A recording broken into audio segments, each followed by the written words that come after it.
Hi, I'm answering questions for Umar Isa Dandago about the situation of Russia today. My name is Jason Smart. I'm a political scientist who's lived in the former Soviet Union for about 15 years, has written extensively about the region, and has worked or lived in about 8 of the countries of the 15 former Soviet republics. So in short, what is going on with Russia today? I think that there's a few things that are sort of important. One is that the Russian sanctions, that is to say sanctions against Russia, are effective. They are working. The reason we know that they're working is that there are shortages in Russia. Russia is no longer able to compete in the international market for a lot of things. It's had huge setbacks. Gazprom, which is the state's gas company, an energy company, has recently had to start selling property in Moscow because it's lost so much money. Recently, the price of Gazprom on the stock market has reached a record low for the past, I think it's 15 or 18 years. The value of Russia is going down. We see that this is being dealt with, though, in another way. We see that Russians are leaving the country in very large numbers. It's not clear how many have left, but it does look like a significant number. I mean, more than 1 million, in the millions, have probably left. A lot of them have moved to the neighboring regions, namely young men who are trying to avoid the draft. Now, the problem with that is that it's created a huge shortage of labor in Russia. There's simply not enough people, especially for skilled occupations such as the IT sector. And Russia is not able to compete with this. So there's not something that they can do really to make it better. They simply don't have jobs to offer people that are qualified and that those people are willing to take because they fear what's going to happen next in their country. They fear the draft of the military. Now, what's going on else in Russia? Some people might argue that there's an alliance with these other countries such as North Korea, Iran, Venezuela. And the fact is, it's not really a risk for anybody. If somebody looks at the economy of North Korea or Iran, they're countries that are having significant economic problems. Their ability to take care of their own citizens is very questionable. Venezuela is a great example. Millions of Venezuelans have left the country in the past 2 years because of a lack of jobs. The average Venezuelan has lost, I want to say it was about 3 or 4 years ago, the average Venezuelan lost about 12 kilograms in the course of a year due to lack of food. North Korea has obviously had ongoing problems for hunger for years and years and years. It's received significant assistance from the international community. Iran is more stable economically, but it's got significant problems as well. It's not able to develop as much as it has. Now, Iran does play a very critical role in helping Russia with military technology, and it helps Russia with that military technology in exchange for different things that Russia can offer it.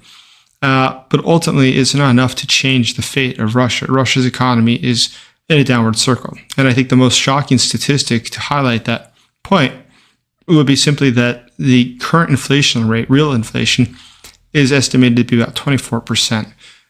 It's extremely high. And there's a lot of secondary evidence that would support that. One is that we can look at the value of houses or cars, and we can see that the rate that they've gone up. The value is stayed the same. I mean, how much has a house changed in value in the course of 6 months? Not much. But if the prices keep fluctuating quickly, it's a sign that there's internal pressures, that there's internal inflation. And that inflation will continue to ravage the economy. Just today, the Central Bank of Russia elected not to increase the key interest rate from 16%.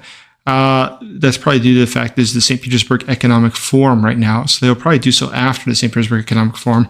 And it could go as high as 20%. 20% interest rate for the central bank is extraordinarily high. I mean, it's unheard of, especially for a serious country, a large country.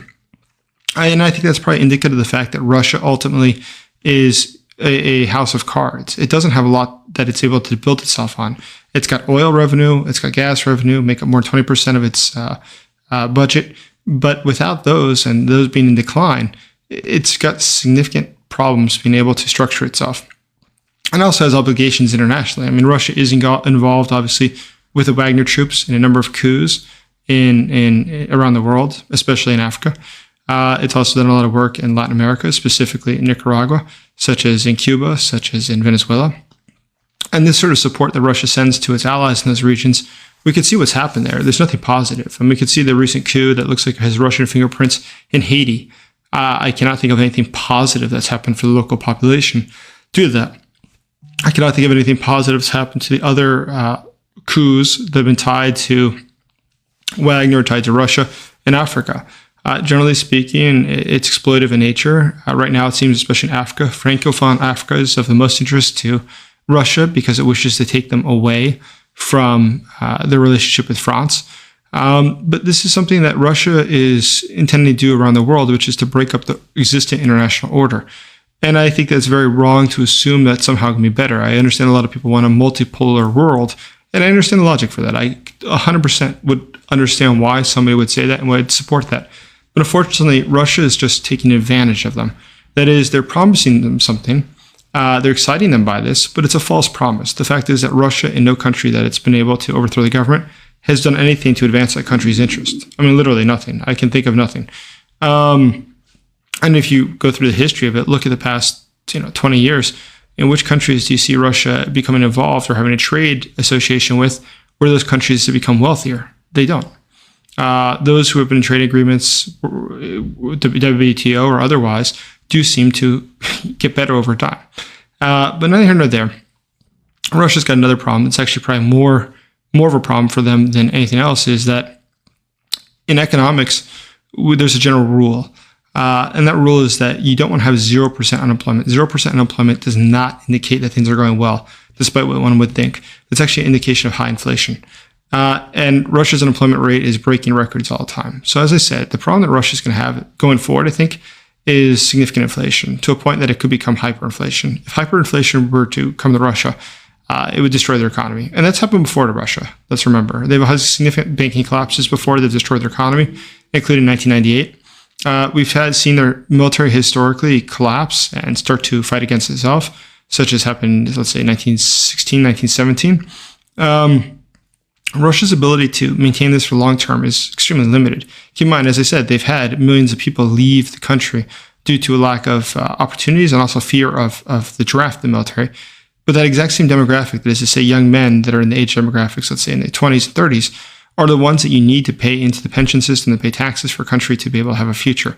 They're the ones that you, especially the educated class, the ones that you want to be having, to be investing in the country, having children there, and building a future.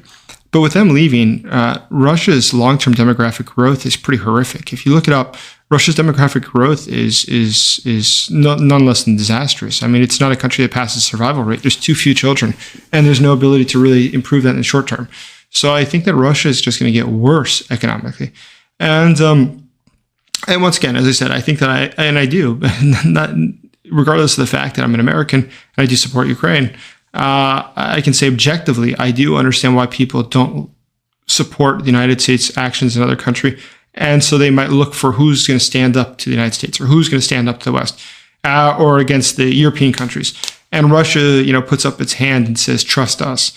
And I can just assure you, even if the most frustrated person in the world at Washington or at Brussels is making a very significant mistake to think that Russia somehow has their best interests at their hearts. In no case in history has that worked out for anyone. They're in fact just being taken advantage of. And so I would argue that Russia is a country that's future, long-term, is limited. I just see no way that they're able to really build themselves up. And as they're losing people, keep in mind, Russia has lost, dead or injured, about 500-something thousand soldiers so far in Ukraine. Russia is a country of, let's say, about 140 million people, more or less. So if you have 140 million people, you've lost 500,000. That's pretty substantial. You consider half the population is women, more or less. It's actually, in the case of Russia, it's more. Ukraine, by comparison, has a population of about, in current Ukraine, free Ukraine, not occupied Ukraine, about 25 million. So if you consider that there's a country of 25 million and there's a country of 140 million, Russia, shockingly, has not gained much territory. In all 2023, I want to say there's about 140 square kilometers that Russia was able to take. So how is it possible that a country that has 25 million versus a country of 140 million people, Russia was not able to make more advances? The fact is that Russia is not an advanced country. It does not have the technological abilities to wage warfare against a modern country. And that's why it's doing just abysmally and it's losing so many soldiers. And it'll continue to do so. At this point, now that there's more Western assistance coming, that it's going to be nearly impossible for Russians to coalesce across the border to launch a major attack. That can be thwarted now. But Russia is going to become more and more limited in the options it has ahead. So I do anticipate that Russia, given the great instability internally in the country, will have to eventually pull out of the war in Ukraine due to its lack of opportunities to execute a war that will be successful. So I'm actually quite optimistic. I think that Russia is in decline, and Putin better be more focused on what's happening domestically than what he wants to do internationally. Thank you.